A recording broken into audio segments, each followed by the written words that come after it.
Welcome back to another episode of Seeming Power with Lauren and Tucker. I am Lauren. And I'm Tucker. And it's graduation season. My brother graduated college very recently, and despite having only been to like one homecoming event for my college, it did make me nostalgic to walk on a completely different college campus. And rather than like do the whole rigmarole of like, oh, what do you wish you would have done differently? What are you glad you don't have to do anymore now that you're not in college? Ooh, what am I glad I don't have to do anymore now that I'm not in college? Paid too much for anything but the like actual education part. Yeah. Because I feel like I got my money's worth for the education part, but the food is pretty expensive. And Yes. and I'm saying this like I don't have any student debt, so it's not like this has impacted me at all. But like just the idea that the education, which was far and away more worth than like the food and board, I don't know. I'm glad. I guess there's that. And of course the homework. What about you? I mean, yeah, there is definitely I'm glad I don't have to keep paying to go to school and to learn things. I don't know if my company does any kind of like reimbursement for learning, but I'm sure if I asked, they probably would. I like being able to, at 5, close my laptop and walk away, and I don't have to look at it for the next, 16 hours? That's pretty great. Yes. Because with school, you finish with classes and then you go home and you do more class stuff. Mm-hmm. And that's what I was running into today, is the things I wanted to do were on the laptop. And I'm like, I don't want to sit at a different laptop. So, yeah, like I do miss the structure of a school year where there are definitely segmented breaks that everyone is acknowledged to and allowed to take. Mm-hmm. I think the working world could take a page from that. Just like a week for a company, just be like, we're not going to do anything this week. Just come back next Monday. That would be nice. Yeah. Yeah. I do also like having more control over what I eat. Like, yeah, paying a lot for Aramark or Bon Appetit was nice. And it's not like there wasn't a lack of variety, but it's so much nicer to like go grocery shopping and have that creativity. And if I want food at 11 o'clock at night, I don't have to drive to the nearest McDonald's. I can just open my fridge. Yeah, that is nice. It's interesting the kind of freedoms you have. The kind of freedom you have, I guess, kind of changes because they're different freedoms, right? Yes. They're Yeah. Food definitely being one of them. What's a freedom that you lose going into the real world? Ooh. So this is like kind of a freedom, kind of just like the nature of work versus college. But if something sucks in college, you can drop it and never look at it again. If a class isn't working, sure, you may have to like take an extra semester, or it's gonna suck for your credit hours.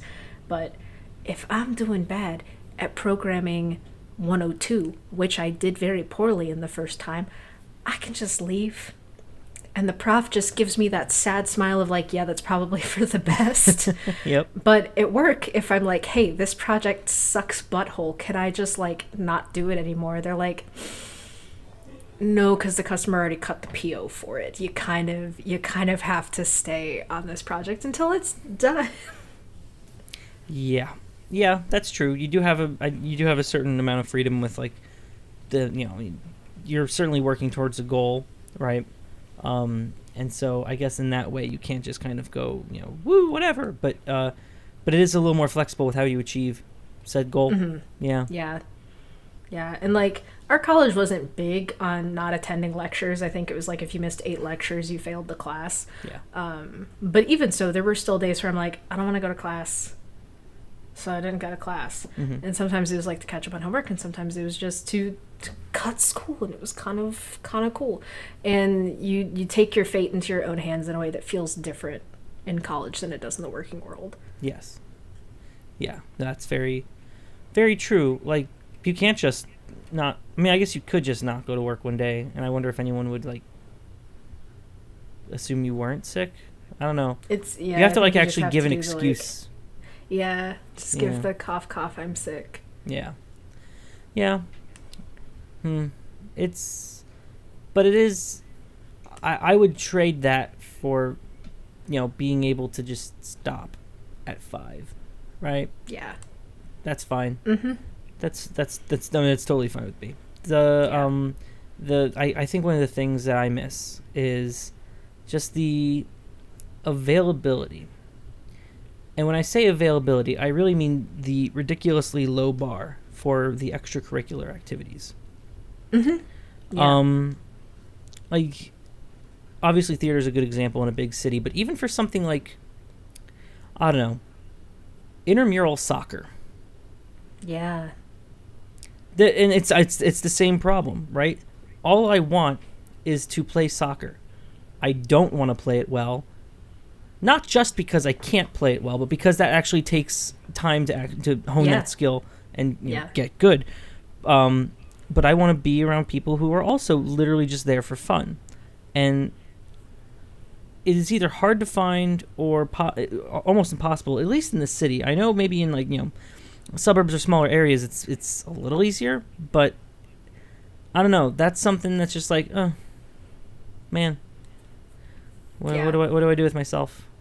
Obviously, I mean, there's not enough time in the day, and I already have enough hobbies. I'm already kind of threatening myself with picking up pickleball, but it's right. It's that sort of thing, right? Where you just there's what is the availability? Do I have to pay for it? Like, That's Do I need to make friends? Oh my god. Ooh, that's hard. Like, we lucked out because the friends that we have are the friends we made in college, and they happened to move out here as well. And we have not really engaged in anything that would make us friends outside of the barista that we see like 3 times a week. And he knows us by name, we know him by name. Because I think the flip side of availability, both in terms of like hobbies that are accessible to someone who just wants to make it for fun, is when you're in college, your friends are in one place. And it's very easy to walk up the stairs, knock on their dorm door, and see if they're there. And it could be, 11 o'clock at night, and they're there. You can just hang out that way. Yeah. And I think that is something that we miss, where it's like, what if we just all moved into the same apartment complex, and we hogtied the office manager so we can all make sure that we're on the same building, and we can just trade floors back and forth. But, like, people have jobs in other places, and I think that's a thing that I do miss. Yeah, I agree with that as well. I mean, yeah. And even the friends in the city, it's hard to do anything with, right? Totally lack of effort on my part, but like even so, that's not enough hours in the day problem. That's a not enough days in the month problem. Yes. Yeah. And not enough days in the week.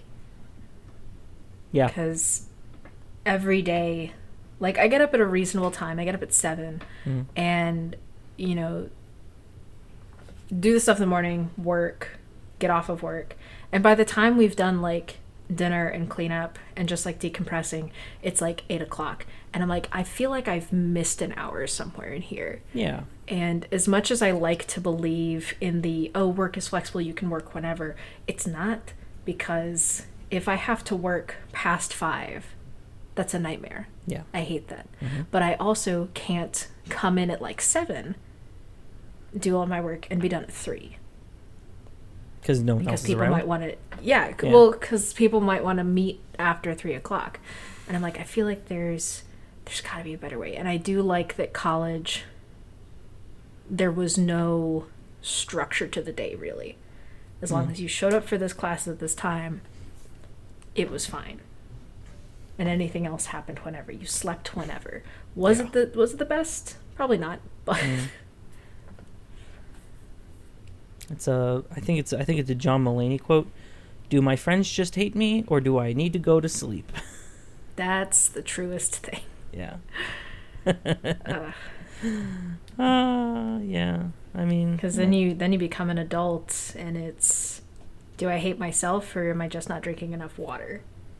that's true. Yeah, yeah. It's hard. How much water are you supposed to drink? I feel like they keep changing their minds about that. Like, Yeah. obviously the answer is more, but like, what's the number? Yeah, because some people are like, it's a gallon. Other people, it's like, you got to take your body weight and divide it by like 8 or 18 or some other arbitrary number. And that is it in either milliliters or fluid ounces. And I don't know. But yeah, certainly the answer is more. And I'm trying to be better about that, because otherwise I just drink like things that are really bad for my kidneys and keep me up at night. I'm starting to reach the point where the caffeine high I get from like Diet Mountain Dew does not outweigh the annoyance I have when I wake up at like 1:30 and I'm like, why am I awake? And it's like, because you drink enough caffeine to keep a bear awake through winter. Yeah. And I'm like, But it's yeah, I should fix that tomorrow. Yeah, I'm like, I should fix that tomorrow. And then first thing in the morning, it's a good thing it's not alcohol, because it sounds really bad when I'm like, first thing in the morning, open the fridge, crack one of those open. And I'm like, that's probably too much. Oh, boy. Yeah. Maybe the trick is just to drink until you're not thirsty anymore. I have seen that. I think the National Institutes of Health or the NHS or something, it's kind of just like, are you thirsty? Drink water. Yeah.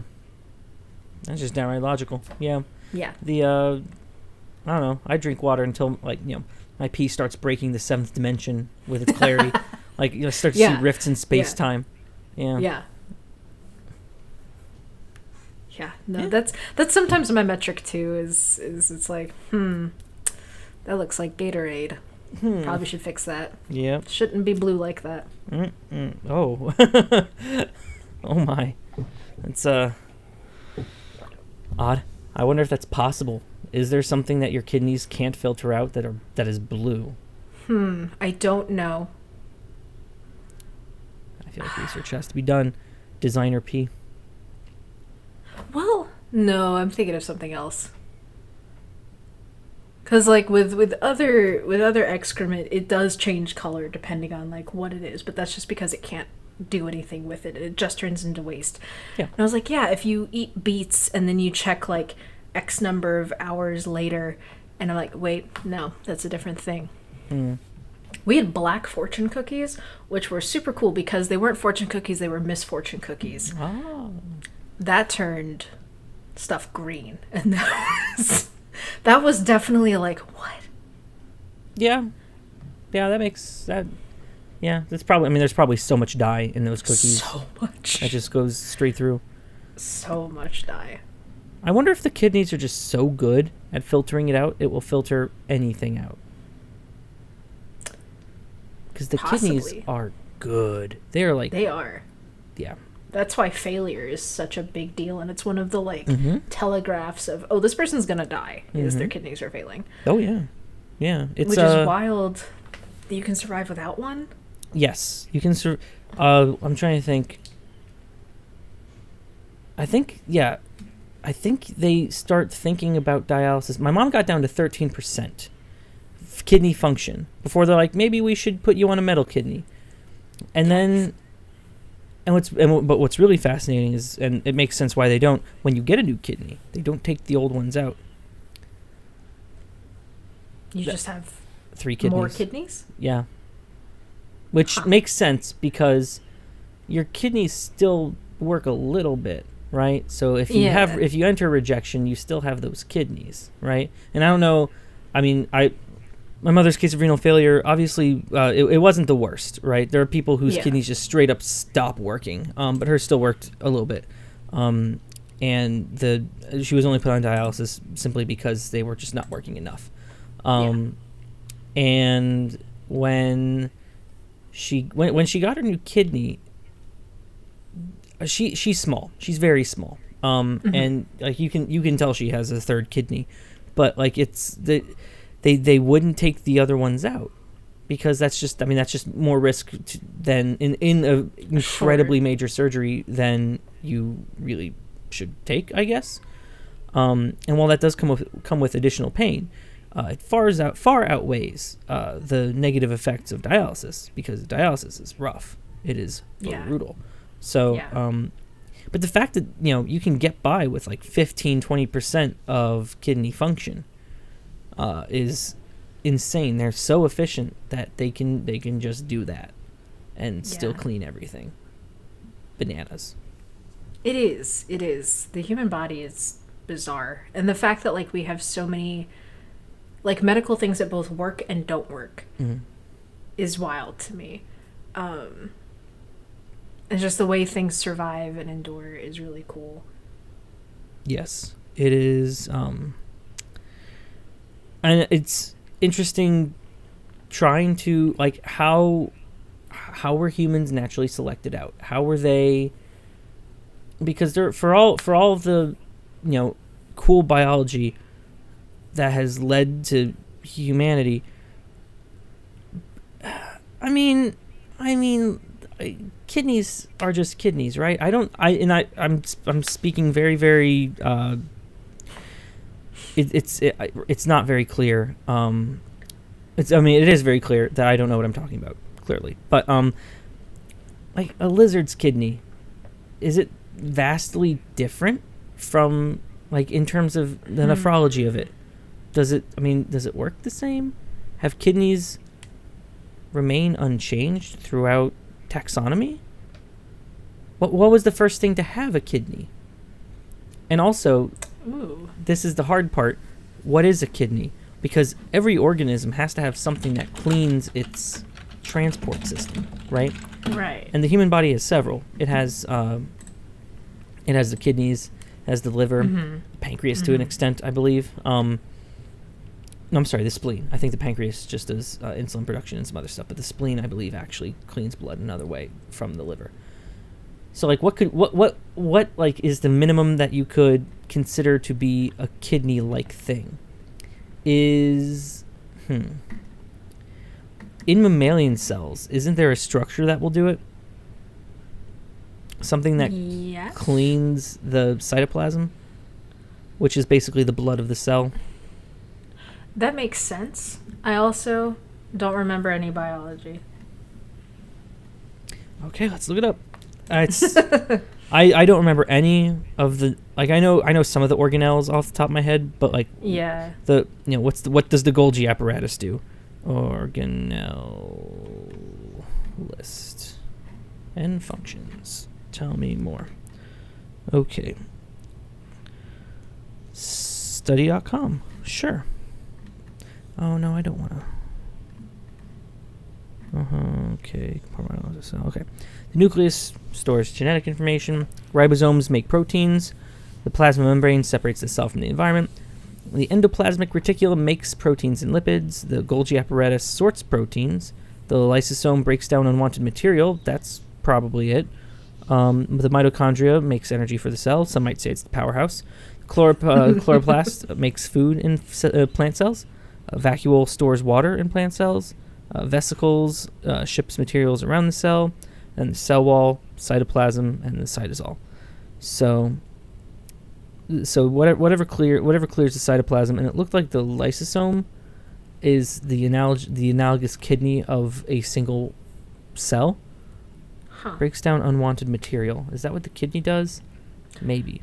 Yeah. I mean, like, the whole body, like, takes nutrients from things. Right. But yeah, it's interesting that we have two, because, like, the kidneys do sodium, ? Yeah, I think so. The kidneys, the kidneys take out a lot.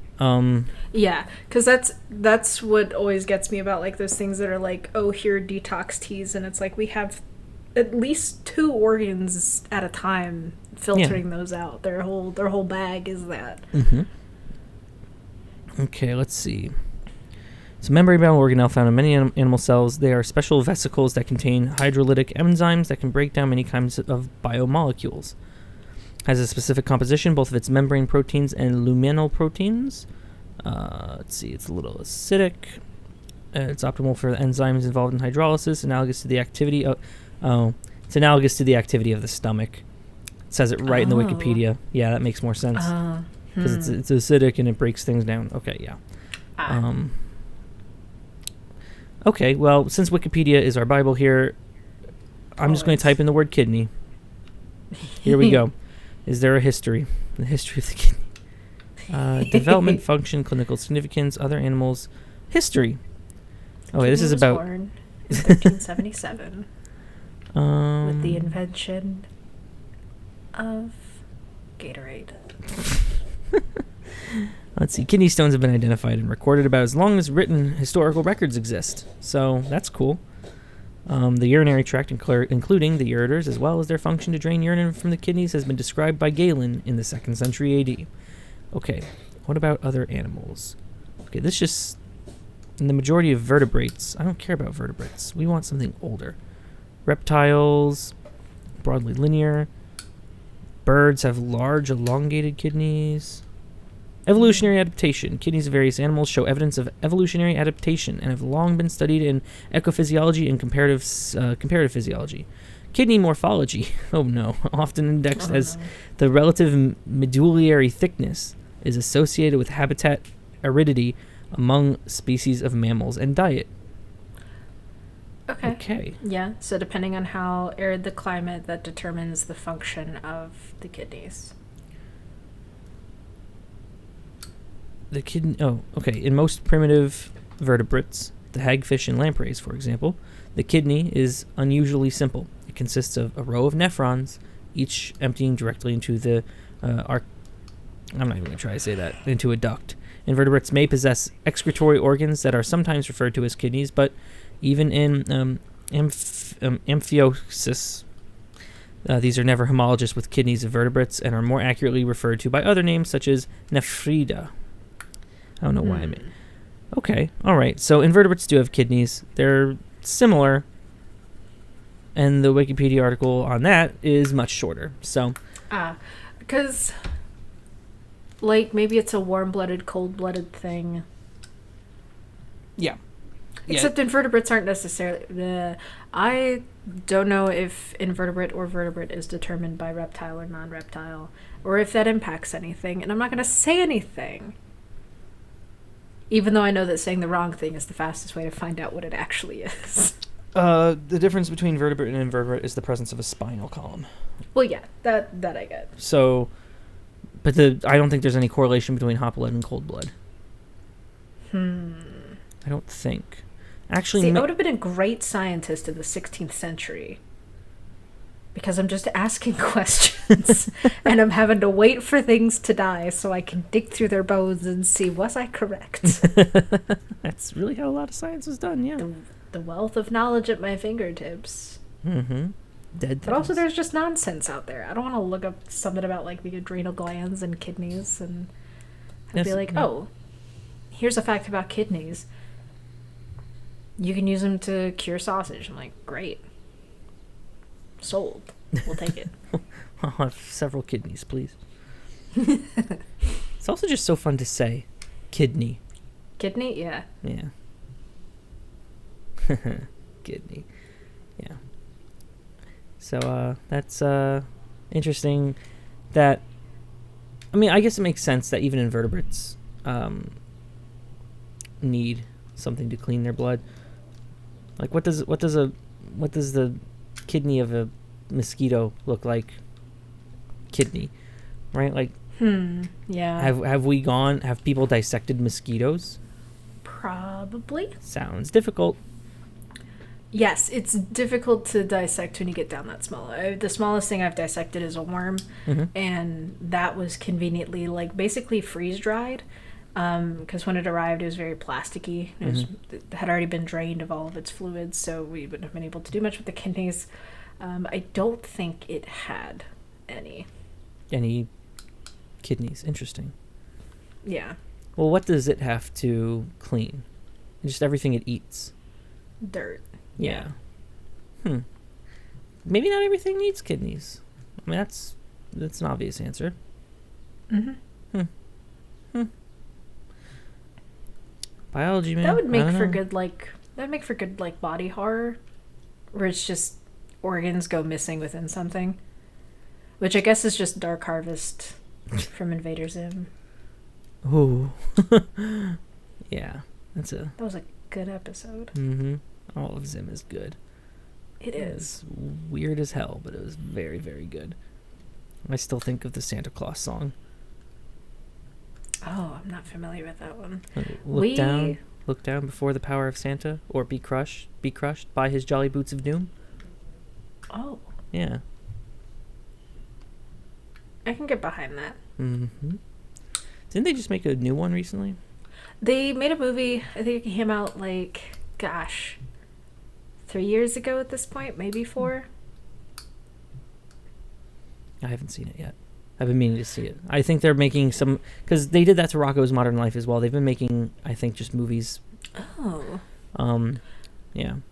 I think that's a good way to do it, especially if you are someone who created something like that and you have other projects that you're working on, but it's been 20 years since you did the last thing you did. So you may as well just, like, do something that everyone recognizes, and they're like, oh, what are they doing now? And it's like, oh, I'm glad you asked. Here's 3 new projects I have. You should pre-order them.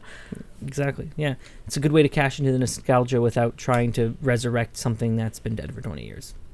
Yes. Yeah. Yeah. Because I think there are certain things that, like, just worked in certain time frames. And I'm not saying, like, the humor is different. The humor is whatever. But certain, like, cultural touchstones, I think, just work better. Which is ironic, especially with things like Rocko's Modern Life. It's like, does it work in the modern day, or did it work in its own present? Oh, the whole point of the movie was they like came. I don't know how Rocko's Modern Life ended, but I think they came back from outer space in current day, and they're like, oh, geez, this is this is weird.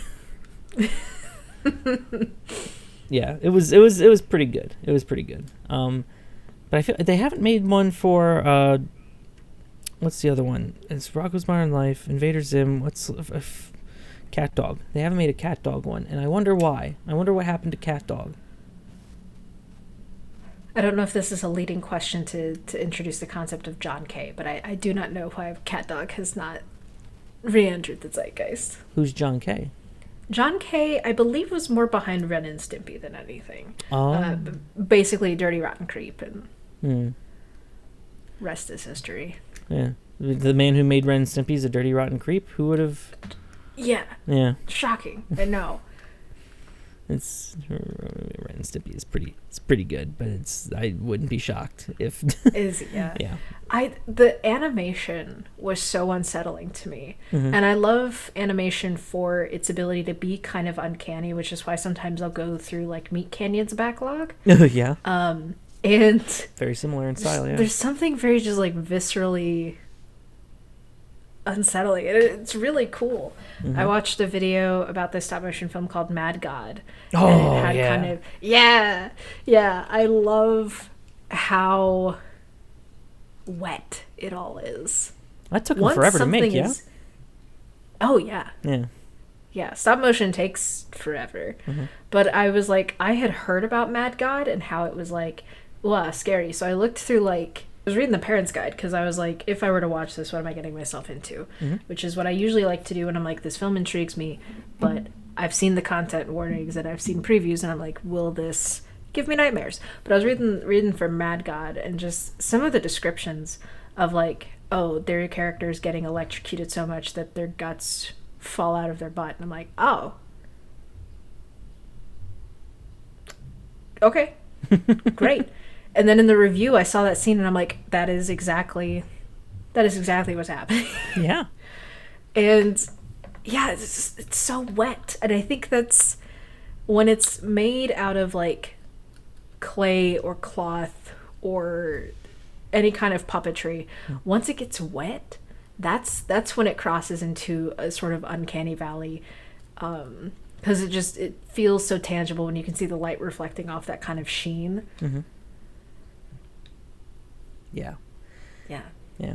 Did you feel that way for the Don't Hug Me, I'm Scared things. Yeah, especially the scene that I think about all the time, against my will, is when the duck is strapped to the table and they are pulling his guts out. And I think about that all the time. Yeah. They have you seen their TV show? I've seen people talk about it. I forget how people are able to watch it, but whatever it is, I don't use it. Yeah. And so I've watched some of the follow-up, and there's like a factory episode. That's the one that I think about, where they spend their whole life working in a factory. They live an entire life, and they have to just zap out of it. I'm like, huh. Yeah. There's I thought it was pretty good. It was it was very interesting. I was wondering if it would be just more of the same stuff, and it was just different enough that it would work in a TV kind of area.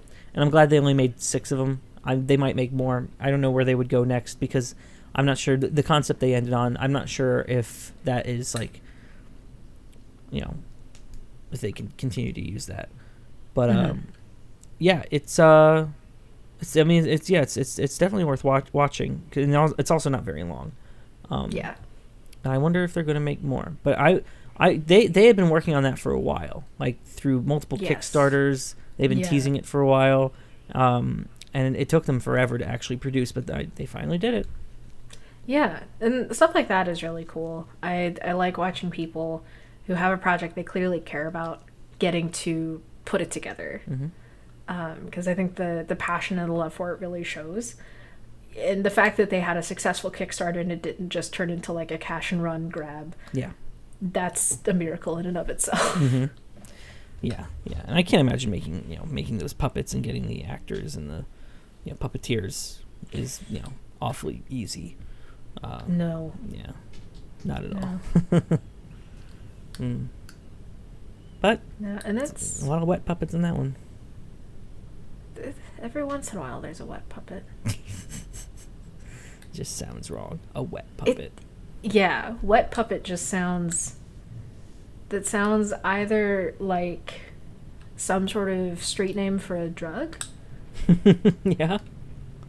Or something else very illegal. A wet puppet. Have you seen the Happy Time Murders? I haven't. I have heard mixed to middling things about it. Oh, it's not very good. But you watch it because it's so it's puppets. Yeah, it's so out of pocket. It's just so. Yeah. Oh man. Yeah, it's not very good, but it is worth a watch. Yeah. The thing that sticks with me for that is the silly string bit, because the jokes started out pretty funny and then it just kept going, and I'm like, Does it get better with age? Yeah. No, you keep. It's just there's more. So there's so much silly string. So much. So much. It's so much silly string. Oh man. Yeah. No, it has its moments. It's funny sometimes. Yeah. And I guess with something like Don't Hug Me, I'm Scared, and the folks who put that together, I'm glad it's something that they still seem very clearly interested in doing, and only doing when they can get the funding that they need. Because I could imagine if you end up with like a weird bout of success and you want to do something different, how much of a gamble that is. Yeah. Where you don't have like a huge lexicon to fall, or like a huge backlog to fall back on, and where it's like the thing that you did really well on is like your first. Yeah. So it's like, does that set the tone for the rest of your creative life? I mean, actors fall into that same kind of pitfall if they've been playing a character for so long. Right? Like, will we ever be able to see Daniel Radcliffe as anything other than Harry Potter? Actually, he's been doing pretty well with that. Will we ever be able to see Jim Parsons as anyone other than Sheldon Cooper? I don't know. Yeah. And I don't know if it's a gradual transition or if it's a shock to the system that really does it. Has he been in anything since The Big Bang Theory? I know he's been in a couple Intel commercials, but that's about it. couple Intel commercials. I think he was in a film adaptation of a play. It has Heart in the title. I don't recall, but it's like him. Matt Bomer, I believe, is in it as well. Supposedly pretty good. And he was definitely in something else. Well, let's find out. Because I can picture him wearing his, like, suit and bow tie, and he was definitely, like, a naysayer to something vaguely inspirational. Let's see. When did The Big Bang Theory end? It ended in 2019. Okay. Oh my gosh. I thought it was like, 2015. No. No, that's... it kept going. They kept going. Let's see. He was in Extremely Wicked, Shockingly Evil, and Vile in 2019. That's what I'm thinking. He played a lawyer. Larry Simpson. Yep. In 2020, he was in The Boys in the Band. And in 2022, he was in Spoiler Alert. So I think I might be thinking of Boys in the Band. Okay. And he was in... was he in any TV shows? Mostly as himself. Also, he does voiceovers in Young Sheldon, obviously. And then...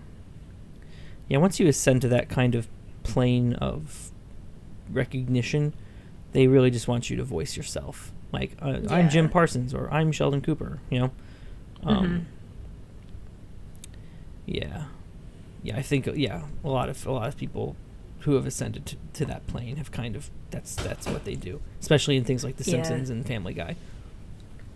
Yeah, and there are definitely things that I think Jim Parsons could do well in. Like, if I had to pick another project for him, I think it'd be really funny to watch him just go absolutely hog wild on The Righteous Gemstones. I think that would be a really good fit. Mm-hmm. But yeah, it's hard, and it's something that I try to be better about, of like trying to not necessarily be like, oh, it's like this person doing this, and it's like, but it's so tempting. I'm really bad about this with voice actors in particular. Yeah. Because anytime they do something else, it's like, they sound just like when they did this, and it's like, because that's how they get work, is they play archetypes. Incredible. You mean there's nothing wrong with Justin Roiland doing one of two voices?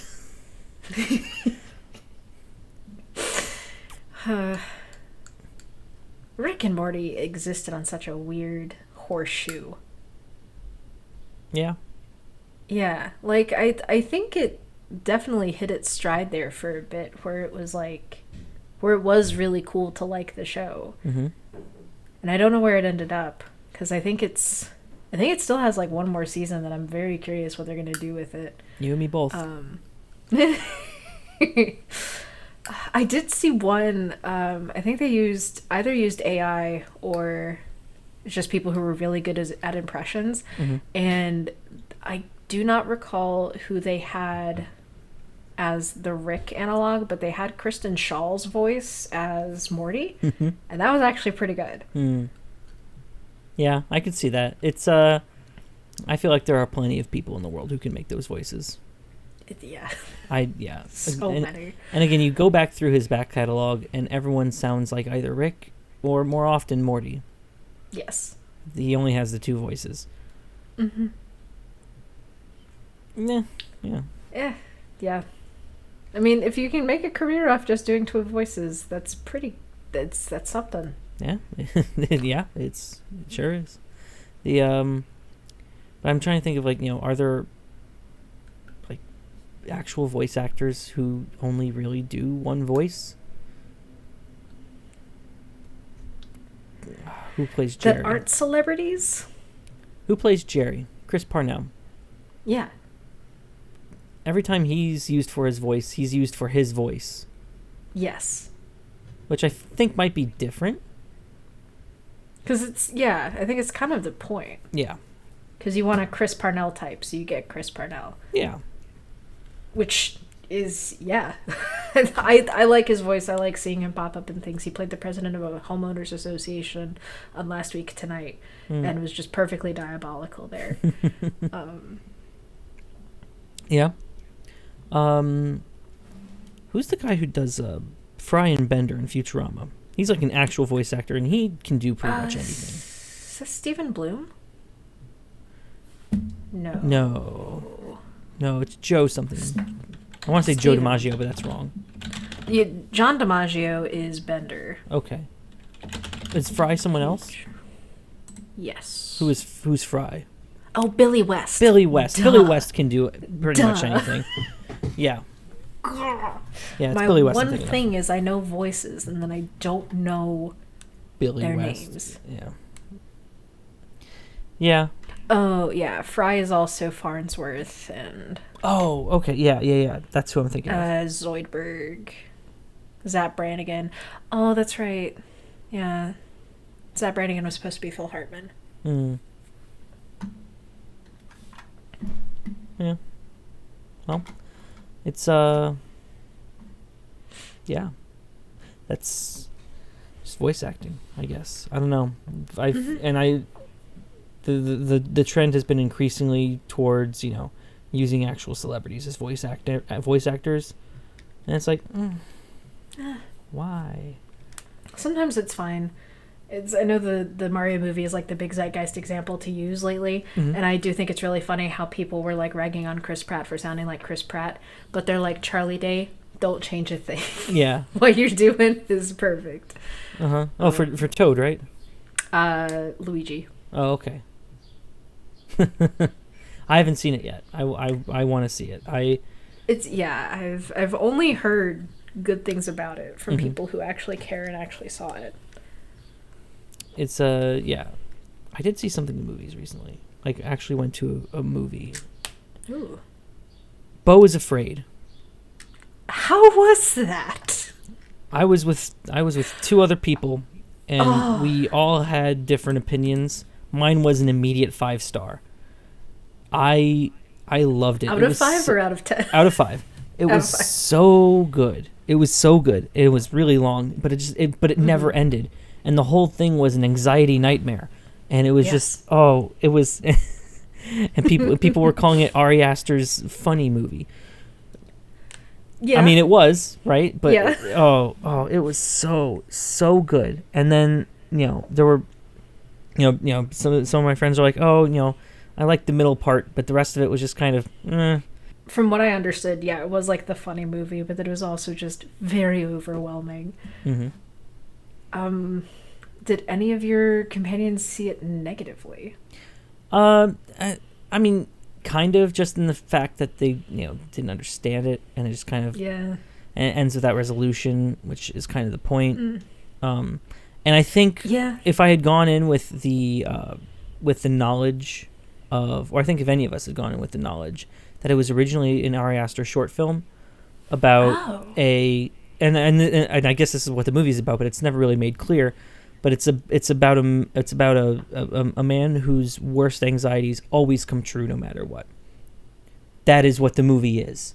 And okay. I didn't really know that going in, and I still liked it. But after that, it was like, oh wow, that was so much better knowing that information. Because at first I thought, because it's all these bad things, just all these like unrealistically bad things happen to him. The things that you lie awake at night and you think, oh my God, is that going to happen to me? Because he's also on this on this medication. So I was wondering if none of this was real. But as the movie wore on and it got more surreal, it's like, no, this can't even be a hallucination, because these things have lasting effects. Like none of these can be explained with hallucinations. These things are actually happening to him. It's just that they're unrealistic because they are his anxieties and they're happening. Oh. At least that's my takeaway from it. And it makes sense based on the information. Yeah. It's interesting that you mentioned that it was like either based on a short film or meant to be a short film originally. Because I think Ari Aster also has... is there something about the Johnsons his as well? Oh, I don't know. The Johnsons, which Johnsons are you talking about? That is like the number 1 last name in America. Number 2, I guess. The strange thing about the Johnsons. It is Ari Aster. It's a 2011 short film. Okay. It's wild. Very well done. just in terms of like the discomfort of it all, because the idea is it's like a suburban family and incest involved, natch, but the direction of it is unexpected. And so the way that plays with the power dynamics is very well done. Okay. It's another thing to go on my movie list. Ugh. Well, this one's only 29 minutes, so. Oh, good. That's good. And it'll stick with you forever. Love to hear it. It's those kind of movies that get 5 stars. Yeah. Yeah. What else is he? The other 2 big ones he's made, Hereditary and Midsommar. I've seen those. I keep getting his movies confused with Robert Eggers because I keep wanting to say The Northman is also Ari Aster, but it's not. Oh, The Northman was so good. Was it? Oh, it was so good. I love The Northman. Nice. I do like Viking things because I'm on a Vinland Saga kick right now, and The Northman, I think, would be one I'd have to see on a very small screen, or else I would get overwhelmed by the scope of it, which I'm sure is exactly what Robert Eggers intended, but like. Yeah, that makes sense. It's very, very, it's very, very large in scope, I guess, and just like the imagery. Yeah. Also, Willem Defoe is really good in it as well. He's good in everything. The more I see him, the more I'm just like, I'm glad you're here. You didn't have to be, but you're here, and that's great. That's why The Lighthouse was so good. Yep. I do really like The Lighthouse. That one's a good one. Yes, he did that character very well. I mean, has he been? I don't know when people get a Lifetime Achievement Award, but he definitely needs one. He does. I have enjoyed everything I have seen him in, from like Spider-Man to the Fantastic Mr. Fox. He's really good in Mr. Bean's Holiday. He plays. I don't know if he plays himself, but he plays like an American director who's made this like super deep artsy film that's supposed to show at Cannes, and Mr. Bean is also going to Cannes because he wins like a raffle vacation, and shenanigans ensue. It's great. There are other films that I'm sure he's great in. They're not on the list. You know, things. Is he in? And his filmography has got to be huge. Oh, yeah. It's probably one of those where, like, if you look him up on Wikipedia, his has its own, like, list. I believe it. I 100% believe it. Willem Defoe, 1955. Okay. Okay, so he's 68, right? Yes. Yeah. Well, we'll be in, like, a month and a half. Oh, okay. Oh, my gosh, yeah. Oh, he's in the first John Wick. Yeah. He is. Yep. He's really good at Nightmare Alley. He had a lot of fun there. Career. He has his own list of awards and nominations article. Oh, hell That's how you know it's like... What a god. That's the good stuff. Yeah. Oh, my goodness. Get this man a Lifetime Achievement Award yesterday. How does he not have... what's the... I don't know, all of the awards. Oh, the EGOT? The EGOT, yeah. Possibly because he hasn't done any audiobook narration yet. For some reason, I thought he was usually a singer. A little bit. Is he? I wouldn't be surprised. He's like one of those actors who can also sing. Nope, he's just an actor. All right. Man, keep up the good work, I guess. Yeah. Oh, and he may not have done much TV. True. Oh, yeah, I guess he hasn't. Career. Because some actors cross over to TV a lot. Filmography. Television. You would be correct, but there is nothing here. Oh, he hosted Saturday Night Live. I forgot about that. Yeah. Oh, yeah. Yeah, he's usually just a narrator. That was a good episode. Yeah. Narrator himself. Yeah, just voices. Okay. But if I expand his film, oh my goodness. Look at all of these movies. Platoon, Antichrist, Last Temptation of Christ, Mr. Bean's Holiday, Fantastic Mr. Fox, Life Aquatic with Steve Zissou, Grand Budapest Hotel. Yep. And there's 8 movies that he's already that are already in post-production. I guess 6 movies that are already in post-production this year. Because he's got one called Inside, which looks just like the artsier take on Bo Burnham's film, even though the premise is completely different. This does look good. Put it on my list. Grows ever longer. You gotta just like ditch certain things. Some movies you're just never gonna see, and that's okay. It's like I have to pay attention to the good ones, but there's so many good ones. And like, you know, I can put on like a 1940s movie in the background. That's fine. If I want to pad my letterboxd, which I do, okay, fine, sure. But like if I want to like actually watch good movies that are, you know, recent-ish, then oh boy. There's also a soft spot in my heart for movies in the 1970s for some reason. I don't know why. I just like the way they look. Yeah, the film grain is very nice. There's a warmth to the lighting. Yeah, they just kind of hit that stride in the 70s of how it looks, and also just like the storytelling in some aspects. Like I still think about All That Jazz all the time. I've seen that movie twice, and I still think about it. That's another instant 5 stars for me. So good, top 10 movie for sure. On my ranking. Roy Scheider. Yes. Roy Scheider's wife. Yeah, he's good.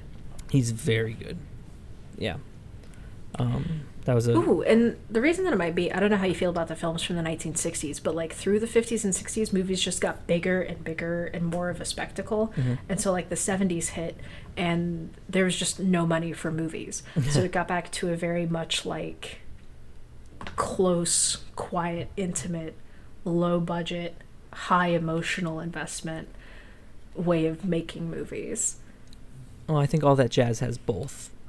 Yeah. Yeah. Well, because it's about Bob Fosse. You can't make a Bob Fosse movie without at least some spectacle. That's a requirement. Oh, there's plenty. Have you seen it? I have not. You definitely should. It is... I should. It is incredible. Yeah. Yeah, no, I think about... I mean, I think about the entire thing often, but I think about the ending a lot. I think about just the... Yeah. And the fact that it's semi-autobiographical is frightening to a degree. Yeah. Yeah. Yeah, it's such a good film. Such a good film.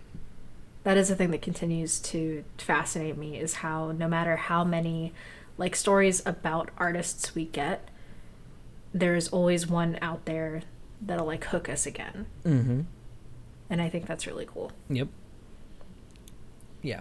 Almost as cool as tonight's sponsor. Well, tonight's sponsor, we have a repeat. Of course, we all remember the blue rectangle, right?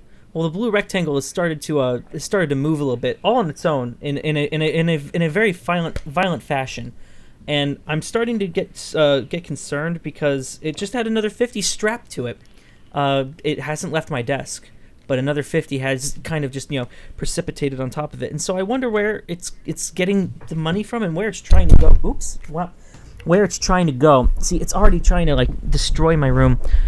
But thank you to the blue rectangle and whoever's paying me to pump this thing, but it's starting to get a little out of hand. I have to like strap it down so it doesn't move. It's like a bludger in is that what they're called in Harry Potter? That's So anyway, I have to strap it down again. Hang on. Okay. So thank you to the blue rectangle.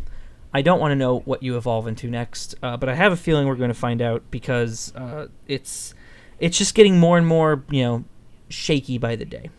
But thanks for the 50.